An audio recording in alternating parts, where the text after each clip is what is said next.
Bien, mesdames et messieurs, nous sommes là. Nous sommes justement au rendez-vous pour ce mercredi 4 février 2026 dans cet instant actualité sur Web Info Télévision, justement pour vous informer, pour aborder toutes ces actualités justement à la une c'est mercredi et ça va devoir commencer, mesdames et messieurs, par cette revendication de l'AFC M23. Il revendique l'attaque sur l'aéroport de Kisangani avant-hier. Voilà le mouvement qui a fait un communiqué pour exprimer sa volonté, voilà, de neutraliser toute menace à sa source.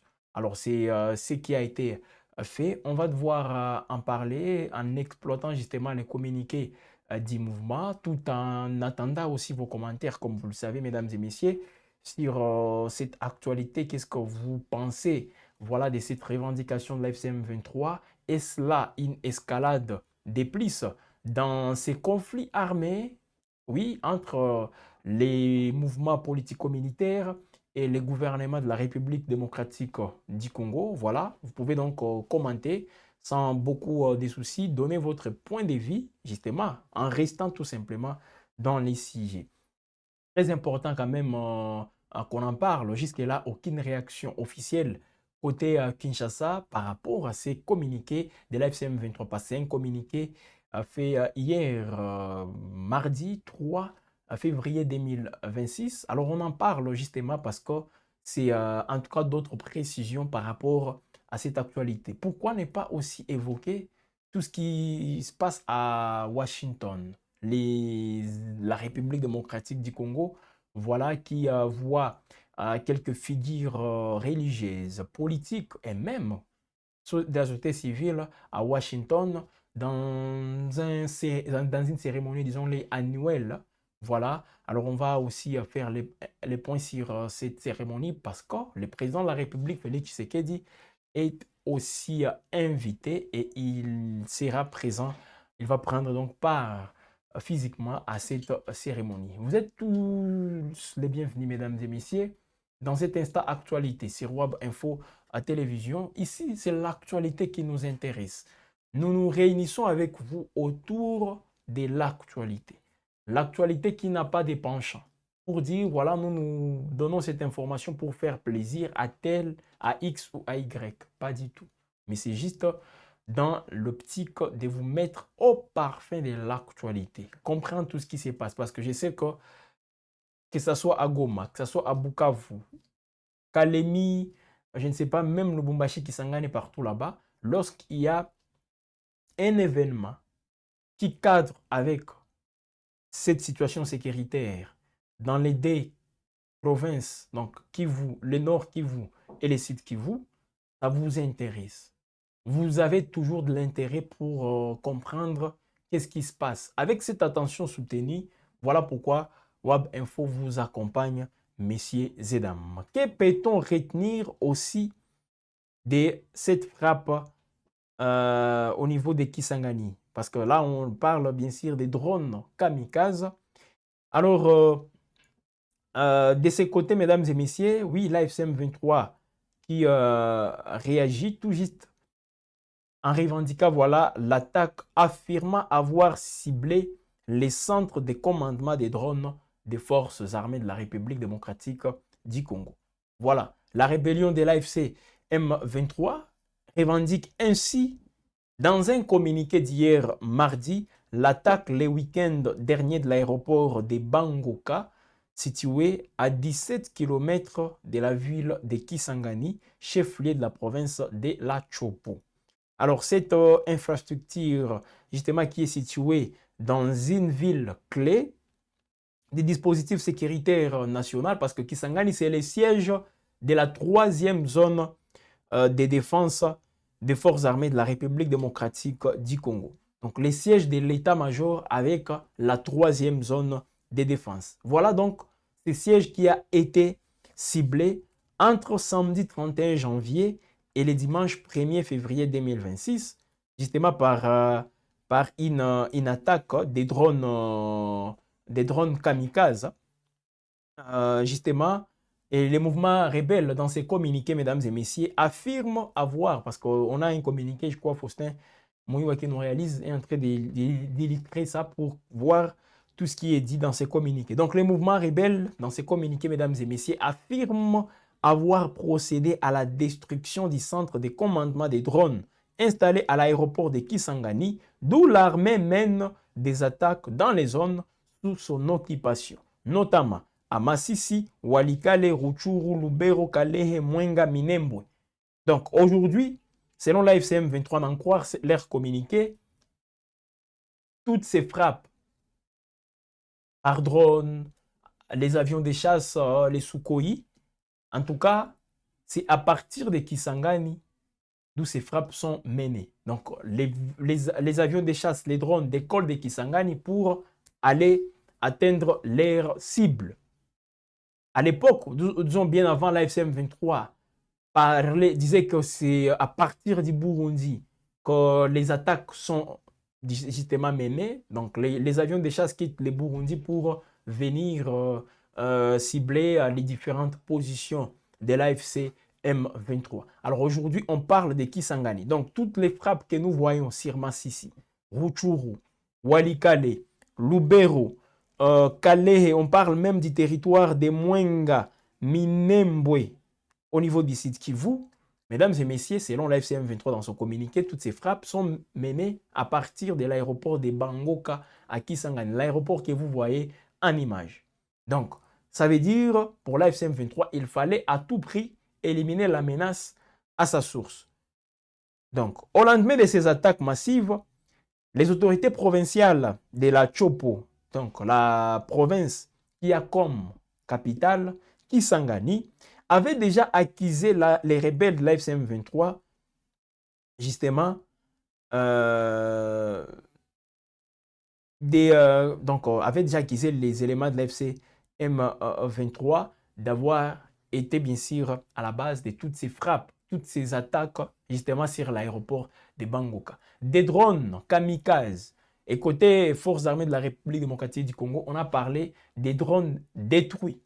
Donc, les FARDC avaient réussi à détruire ces drones pour, voilà, pousser ou disons stopper à ce que justement les drones atteignent leur cible. C'est que les autorités provinciales, même quelques sources au sein des forces armées de la République démocratique du Congo, avaient dit. Mais ici, l'AFCM 23 dit avoir justement atteint, je précise bien, avoir atteint, voilà, ces centres des opérations des forces armées de la République démocratique du Congo. Voilà beaucoup donc de contradictions quant à ça. Alors, la rébellion de l'AFCM 23, ou disons les coordonnateurs politiques plutôt de l'AFCM 23, Corneille Nangaa, justifie l'action de ce mouvement en accusant les gouvernements de Kinshasa d'être à l'origine de ce qu'elle qualifie de déferlements des violences orchestrées par Kinshasa et affirme que l'usage combiné d'avions Sukhoi 23, des drones de combat et des forces coalisées du gouvernement ne restera pas sans réponse. C'est ce qu'il affirme dans ses communiqués, comme vous le voyez. Donc, il parle des déferlements des violences orchestrées par Kinshasa, tout en affirmant que l'usage combiné d'avions Sukhoi 23, des drones de combat et des forces coalisées du gouvernement ne restera pas sans réponse. Le monopole de la terreur, dans ces communiqués, le monopole de la terreur technologique est définitivement brisé. L'avertissement que nous venons plutôt d'adresser à l'aéroport de Kisangani a tracé une ligne rouge. La supériorité aérienne sur laquelle reposait la stratégie de Tshisekedi est désormais caduque. Nous informons l'opinion nationale et internationale que les rapports des forces, voilà, donc, il dit les rapports des forces, donc il a muté, voilà, désormais tout.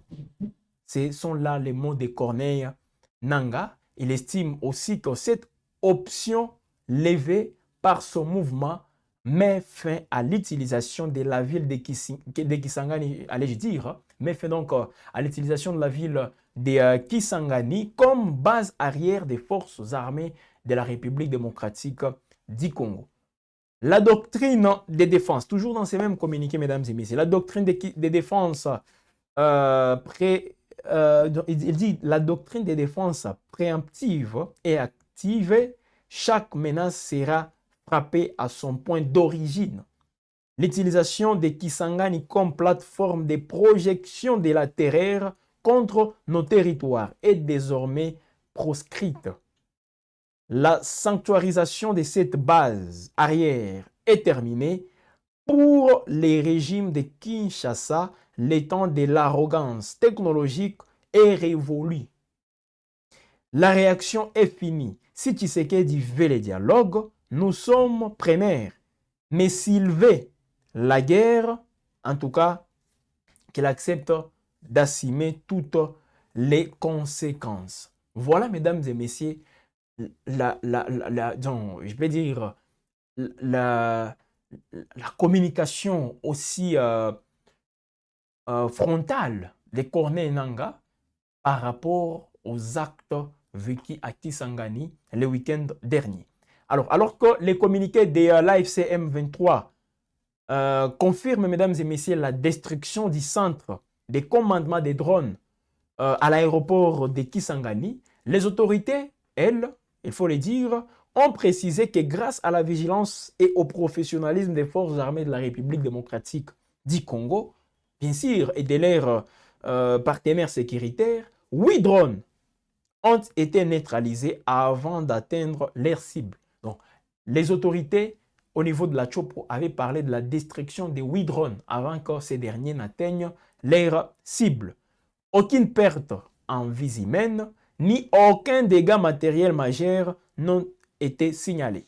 Alors, pour les autorités provinciales, cette attaque, mesdames et messieurs, démontre une nouvelle fois la volonté du Rwanda de remettre en cause l'accord de paix signé à Washington. C'est ce que les autorités provinciales au niveau de la Chopo avaient affirmé. Donc, face à cette situation, mesdames et messieurs, le gouvernement provincial de la Chopo avait même appelé la communauté internationale à dépasser les simples condamnations des principes et à prendre des mesures concrètes et surtout dissuasives afin de mettre fin à une agression qui dure depuis plus de 3 décennies et surtout obtenir les retraits selon le gouvernement ou l'autorité provinciale de la Chopo, obtenir les retraits des forces étrangères et de leurs supplétifs des zones occupées de la République démocratique du Congo. Voilà donc ces attaques qui font parler. Chacun qui réagit, tout d'abord, c'est le gouvernement de la Chopo et quelques responsables au sein des forces armées de la République démocratique du Congo qui avaient affirmé avoir bien protégé avec leur professionnalisme en neutralisant 8 drones de l'AFC M23. Mais l'AFC M23 vous dit que leurs drones ont atteint la cible. Et en parlant de la cible, là, on voit les centres de commandement des opérations des forces armées de la République démocratique du Congo. Parce qu'il faut le dire aussi, ces attaques avaient provoqué des déplacements spontanés des habitants. Les gens en parlent peu, mais les gens au niveau, aux alentours voilà, de l'aéroport de Bangoka, les gens qui vivent plutôt, parce que c'est l'air midi toujours, les gens qui vivent aux alentours de l'aéroport de Bangoka, à Kisangani, avaient opté pour un déplacement. Donc, il y avait un déplacement massif de toutes ces populations. Donc, cette nouvelle étape, mesdames et messieurs, c'est ce que moi, j'ai même appelé une escalade. Je ne sais pas qu'est-ce que vous qui êtes en train de nous suivre, vous pensez de ces actes-là, parce que ce soit au niveau verbal, que ce soit au niveau des actes avec ce que nous voyons, on peut parler, bien sûr, d'escalade. Tout ceci, voilà, qui intervient dans un contexte aussi marqué par la signature, le lundi 2 février 2026 à Doha, de ce qu'on appelle mandat, ici, bien sûr, de la conférence internationale sur la région des Grands Lacs CIRGL, entre, bien sûr, les gouvernements de la République démocratique du Congo et l'AFC M23.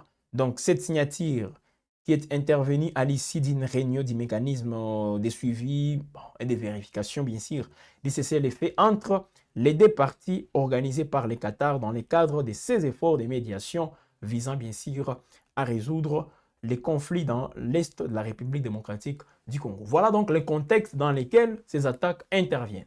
Pendant, oui, on a signé le cessez-le-feu le lundi. Bon, disons, peut-être c'est intervenu quelques heures ou 24 heures avant, bien sûr, que la signature intervienne. Mais déjà là, la réaction de l'AFCM 23 pour dire, c'est en quelque sorte une mise en garde. Si vous continuez à faire des attaques, nous, on ne va pas se limiter au simple fait de se défendre, mais ce qu'on va faire, c'est d'attaquer donc d'attaquer la menace à sa source. En parlant de la source, ce sont donc ces aéroports. Voilà, c'est ce que l'AFCM 23 est en train de dire. Alors, qu'est-ce que toutes ces mises en garde représentent? À vous la parole, mesdames et messieurs, dans les commentaires. On va vous lire comme toujours pour comprendre ou disons pour avoir aussi votre opinion. Parce qu'il faut peser les deux protagonistes qui communiquent, mais vous, peuple congolais, quelle est votre position quant à ça? Parce qu'en principe, c'est les peuples congolais qui doivent trancher. Parce que tout le monde dit qu'il protège la population. Le gouvernement congolais dit qu'il protège la population. L'AFCM 23 dit la même chose, il protège la population. En faisant quoi? En éliminant tous ces drones, selon l'AFCM 23, parce que ces drones viennent frapper les zones densément peuplées, donc les zones qui sont habitées, là où on voit une forte concentration des populations. Et pour l'AFCM 23, il faut attaquer la menace à sa source. Quelle menace? La menace sur toutes ces populations. Donc là, ils disent protéger la population. Comme tout le monde dit protéger la population. Vous, population, vous avez maintenant la parole. Dites-nous, est-ce que vous vous sentez protégé par tous ces actes, de part et d'autre? Gouvernement congolais, des fois, en menant des frappes. Et oui, on a vu tout ce qui a été fait au niveau des Minembwe, dans le territoire des Fizi, au Sud Kivu, on a vu. Tout comme on voit aussi tout ce qui s'est fait au niveau d'Ouvira, bien avant que l'FCM 23 ne quitte la ville. Il y a eu des frappes sur les ports de Kalundu. Tout ça, est-ce que c'est vous qui êtes protégé? Est-ce que vous trouvez ces actes comme ces actes posés allant dans le sens de vous protéger, vos populations? Vous avez la parole, dites-nous, mesdames et messieurs, c'est que vous en pensez. Mais de toutes les façons, il faut aussi retenir une chose, c'est que là, nous voyons l'escalade. Au lieu de prôner la désescalade, c'est l'escalade. Donc, on est en train d'amplifier les conflits. Justement, on est en train d'amplifier les conflits. Alors, peut-être avec ce qu'avait dit l'ancienne patronne de la MONUSCO, ici je parle de Bintou Keïta, elle qui avait alerté les conseils de sécurité des Nations Unies sur la menace AFCM 23, disant que l'AFCM 23 a des armes les plus sophistiquées que celles de la MONUSCO. C'est ce qu'elle avait dit. Alors, voilà, en voyant une... Bon, à l'époque, on disait rébellion, mais est-ce qu'aujourd'hui, on peut toujours parler d'une rébellion? Ou soit c'est une armée. Finalement, c'est une armée. En ayant tous ces appareils pour détruire des drones, pour attaquer les aéroports. En tout cas, là, ce n'est plus... En tout cas, là, on ne peut plus parler. C'est difficile pour nous de parler de la rébellion. Donc, l'AFCM 23 a atteint un autre niveau. Mesdames et messieurs, je ne suis pas ici en train de faire l'apologie, je ne sais pas de qui, mais je ne fais que vous donner les faits. Dites-moi, quelle est cette rébellion en République démocratique du Congo qui avait cette capacité d'attaquer les drones, d'avoir plutôt les drones kamikazes comme les FARDC l'ont dit. Les drones kamikazes, en fait, s'attaquer aux aéroports. Dites-moi. Dites-moi. Donc, ça veut dire aujourd'hui, nous sommes à un autre niveau. Nous sommes à un autre niveau. Voilà, mesdames et messieurs, cette actualité. La FCM 23 revendique l'attaque de l'aéroport de Kisangani. C'est ce qui vient d'être fait. Justement, voilà pourquoi nous, on en parle sur WAB Info Télévision. Alors, de l'autre côté, c'est vrai, je ne sais pas si on peut lier les spirituels ou la foi, la diplomatie ou même tout ce que nous voyons comme politique, justement en République démocratique du Congo aujourd'hui, avoir un impact sur cette crise. Pourquoi je l'ai dit? Parce qu'en parlant de la foi, on voit les églises, on voit les personnalités religieuses invitées dans des sommets au niveau international. Ici, les cas, donc ici, nous pouvons donc évoquer justement cette cérémonie au niveau des États-Unis, et c'est avec ça qu'on va devoir terminer. Le président de la République, Félix Tshisekedi, je l'ai annoncé en introduisant déjà cette émission, le chef de l'État congolais Félix Tshisekedi est officiellement invité à Washington pour participer à la 74e édition du National Player Breakfast.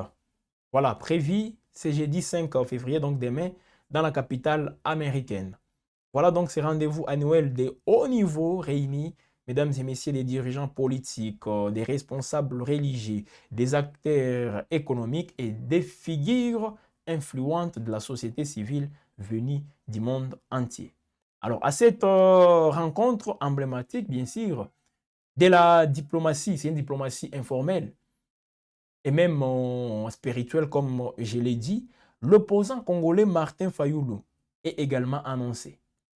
Lui qui est arrivé même à Washington depuis le lundi dès février, voilà les candidats malheureux à la présidentielle de 2018. Voilà, il va prendre aussi part aux différentes activités prévues en marge de l'événement. Un événement bien sûr qui marque une rare convergence des figures majeures de la scène politique congolaise dans un même cadre international. Ça n'arrive pas tous les jours. Voir Félix Tshisekedi dans une même cérémonie, à Ben Cholé, parce qu'on va aussi l'évoquer. Voilà, un article justement que vous pouvez lire sur wab-info.com. Donc la République démocratique du Congo sera aussi représentée, j'étais en train déjà de l'anticiper, par plusieurs responsables religieux des premiers plans. Parmi eux, on a le pasteur Eric Senga, lui qui est secrétaire général de l'Église du Christ au Congo, ECC, ainsi que Monseigneur Donancien Cholet, secrétaire général de l'ASENCO, dont la présence voilà, souligne le poids du leadership aussi religieux voilà, congolais dans les dynamiques nationales et même internationales. Alors ici, c'est vrai, Eric Senga, le pasteur Eric Senga et Monseigneur Donancien Cholet, ces tandems-là, comme vous le voyez souvent dans les différentes démarches, surtout sur les médias pour expliquer la démarche de l'ECC et de la CENCO, voilà, pacte social pour la paix et le bien vivre ensemble en RDC et dans la région des Grands Lacs. C'est l'initiative de la CENCO. Et autour de cette initiative, voilà qu'on voit toute l'opposition, justement, surtout cette opposition radicale à Félix Tshisekedi, se réunir pour demander, voilà, ça et ça. Alors déjà là, vous allez comprendre, messieurs et dames, que ça va donc créer une autre, je dirais, là on va plutôt voir, je dirais quoi, oui, ils vont se rencontrer là-bas, mais est-ce qu'ils auront l'occasion de discuter ou disons de revenir autour de tout ça? Parce que la démarche, ou disons l'option de Félix Tshisekedi va à l'encontre de celle de l'SCC de la 5. Donc déjà, on comprend qu'on est en contradiction. Alors, organiser chaque premier jeudi du mois de février, ça je précise. Organiser chaque premier jeudi du mois de février, le National Player Breakfast est un événement chrétien de renommée mondiale centré sur des temps de prière, des réflexions et des rencontres informelles. Alors, depuis sa première édition en 1953, à l'époque à laquelle voilà, avait plutôt participé le président David Eisenhower. Voilà, tous les présidents américains ont pris part à cette rencontre devenue un symbole de dialogue entre foi, pouvoir et diplomatie. Alors, voyons voir si Donald Trump sera aussi là. Mais ici, il faut aussi préciser que la participation de la République démocratique du Congo, disons la participation de plusieurs personnalités congolaises à ces forums, justement, intervient aussi dans un contexte, comme vous le savez, un contexte politique et sécuritaire très sensible, oui, sensible pour la RDC, parce que ça peut aussi donner cette présence, ça donnant à cette présence une portée de la foi spirituelle, diplomatique et même politique, comme je le disais. Donc, on va voir ce que ça va donner, quels seront les à côté, parce que les à côté aussi sont très importants dans la diplomatie. Il ne faut pas minimiser les à côté. C'est dans les à côté où on peut dire des choses qu'on ne peut pas dire officiellement. Et dans les à côté, on peut même influencer une décision politique. C'est possible. Donc, c'est très important et il ne faut pas aussi prendre ça à la légère. Le président sera là. Bon, lui, quand même, il est fort. Félix Tshisekedi, ça, quand même, on peut le dire. Avec tous les voyages qu'il fait, moi, je me dis, il faut avoir de l'énergie, de la force physique pour les faire.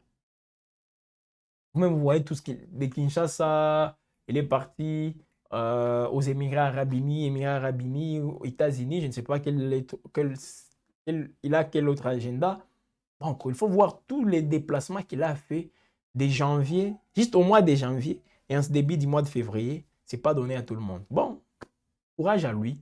De toutes les façons, les Congolais ont juste besoin de la paix. Si tous ces voyages vont apporter la paix, on est preneur. Mais si ces voyages ne vont rien apporter, en tout cas, on parlera des voyages inutiles. Voilà. Mais quand même, restons tout d'abord optimistes et voyons ce que ça va donner. Nous, on est optimistes partout. Même les actes que l'AFC M23 peut poser, si ces actes, ça je vous l'ai dit, si ces actes vont dans le sens de ramener la paix, de permettre aux Congolais de vivre en paix, à l'aise. Donc, qu'est-ce qu'on va faire? On va applaudir. On va applaudir parce que c'est ce que le peuple veut. Le peuple n'a pas besoin de connaître c'est tel, c'est tel, c'est tel. Non, non. Ce peuple n'a pas d'appartenance. Ces peuples appartiennent. Donc, je peux dire, la seule appartenance pour ces peuples, c'est les Congo.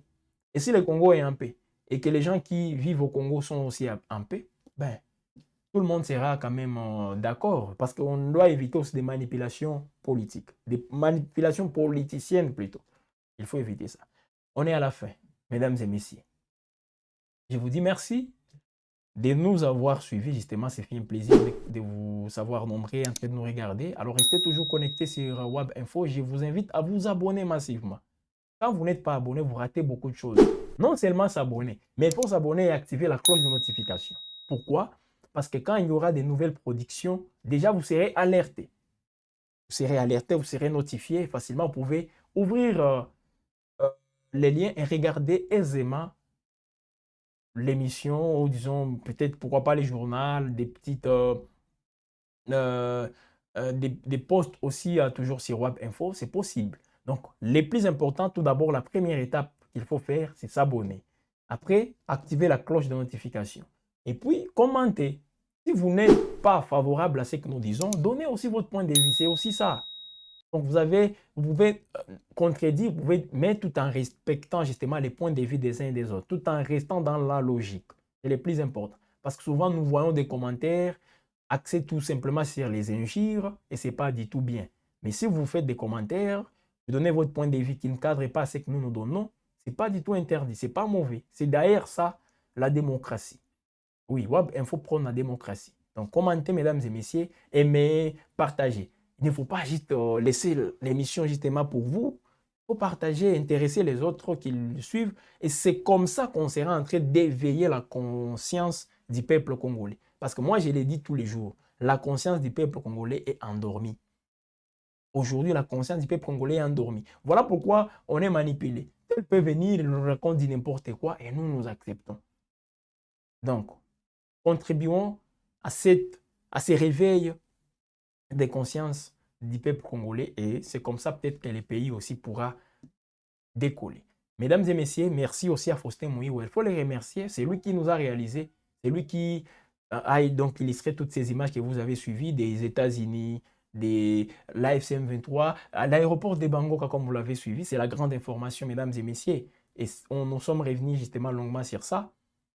L'AFC M23 vient de revendiquer l'attaque de l'aéroport de Kisangani, disant qu'ils sont dans l'optique d'éliminer la menace à la source. Selon eux, c'est à partir de Kisangani que tous ces drones des FARDC, les avions de chasse Sukhoi, donc, étaient pilotés à partir de Kisangani pour cibler Walikale, Masisi, Rutshuru, Lubero, Kalehe, Mwenga, Fizi, partout là-bas, selon eux, c'est à partir de Kisangani que tous ces drones sont pilotés.